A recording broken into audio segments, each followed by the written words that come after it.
to my channel.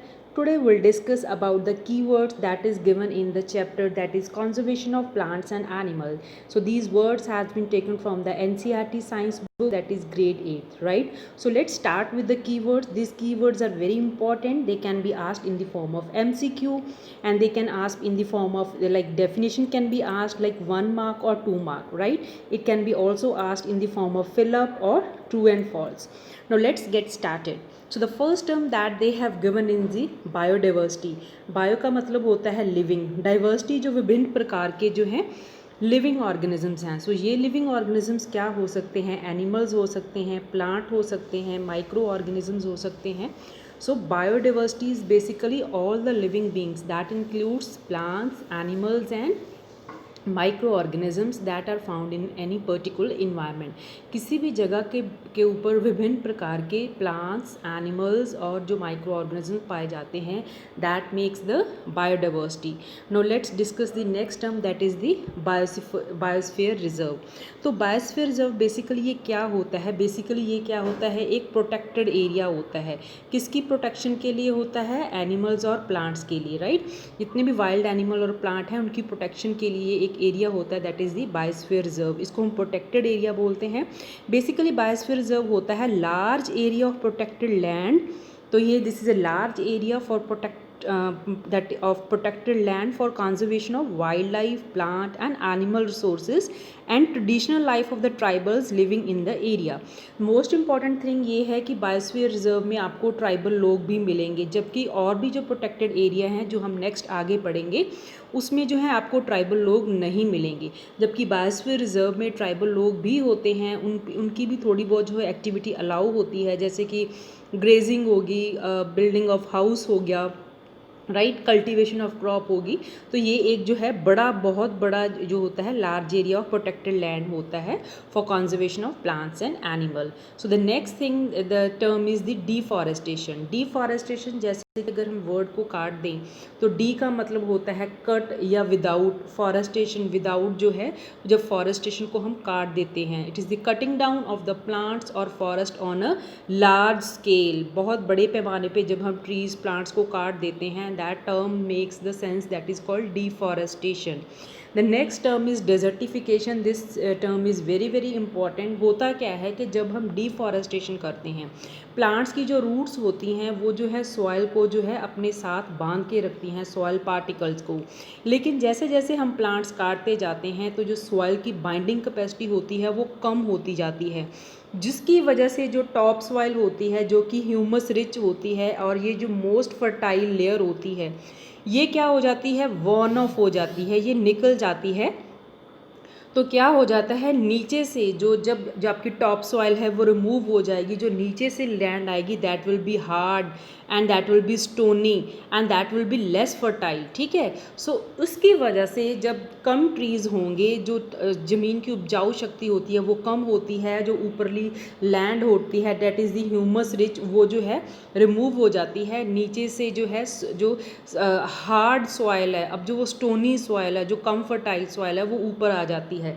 तो that term is that process is called desertification. Means किसी एक उपजाऊ ज़मीन का बंजर ज़मीन में कन्वर्ट हो जाना, that is called desertification. The next thing is the ecosystem. Ecosystem क्या है? It is a system of living and non living things. Living में आपके वही प्लांट्स, एनिमल्स एंड माइक्रोबॉज आ जाएंगे. नॉन लिविंग में आपका एयर आएगा, वाटर आएगा, सॉइल होएगा. तो इन सबका इंटरेक्शन होता है, किसका? लिविंग और नॉन लिविंग का. And both of them are interdependent on one another. जो लिविंग है वो नॉन लिविंग के ऊपर इंटरडिपेंडेंट है और नॉन लिविंग है वो भी बहुत इंपॉर्टेंट है for the living things. The next thing is the endangered species. वो स्पीशीज़ जिनकी जो जान खतरे में है, जिनका नंबर जो बहुत कम हो रहा है, and those species are called as the endangered species. तो एंडेंजर्ड स्पीशीज़ होती हैं उनको हम क्या करते हैं, उनके लिए हम एक अलग जो बुक लगाई होती है जिसमें जो हम उसका डाटा रखते हैं, and that book is called as the red data book, right. So जैसे कि इंडेंजर्ड स्पीशीज़ में हमारा टाइगर आता है, जिसकी प्रोटेक्शन के लिए गवर्नमेंट में 1972 में एक जो है प्रोजेक्ट टाइगर बनाया, जिसके अंदर बहुत सारे टाइगर रिजर्व जो खोले गए, जिसकी वजह से जो है टाइगर का धीरे धीरे नंबर बढ़ने लगा. Right. So this is the example of कि ये जो होते हैं एंडेंजर्ड एनिमल्स होते हैं, जैसे कि वाइल्ड बफलो है, ये भी एक जो है एंडेंजर्ड एनिमल में आती है, right. Now let's move for the endemic species. Endemic species वो होती हैं जो एक किसी पर्टिकुलर एरिया में ही आएंगी। वो जो है अगर आपको हिमालयज़ में दिख रही है तो आपको साउथ में नहीं दिखेगी। So endemic species are the species that are found in one particular area. The next thing is extinct. Extinct species क्या होती हैं? The species that are no more on the earth. वो स्पीशीज़, वो प्रजाति जो हमारी धरती से लुप्त हो चुकी हैं, जैसे कि डेड डोडो हो गया, डायनासोर हो गया, ये सब जो है they are no more on our earth, so that's why they are called extinct species. The next thing is fauna. Fauna means all the living animals that are found in any particular area, that makes the fauna of that particular area. Flora is related to the vegetation. Vegetation means जितने भी plants किसी भी area में, particular area में पाए जाते हैं, हम उनको क्या नाम देते हैं? हम उनको नाम देते हैं flora. Now the next term that is to be discuss is the migratory bird. Migratory जैसे कि पता चलता है migratory shifting from one place to another. इसमें जो है मास माइग्रेशन होती है, very important word, it is the mass migration of animals और बर्ड्स। क्यों होती है? अपने आप को जो है जितनी भी ज़्यादा जो हार्ड कंडीशन है, जैसे जो माइग्रेटरी बर्ड हैं, they move to warmer places when there is extreme cold, so they move from one place to another, specially from cold to warm place, so that they can lay down their eggs. The next thing is the national park.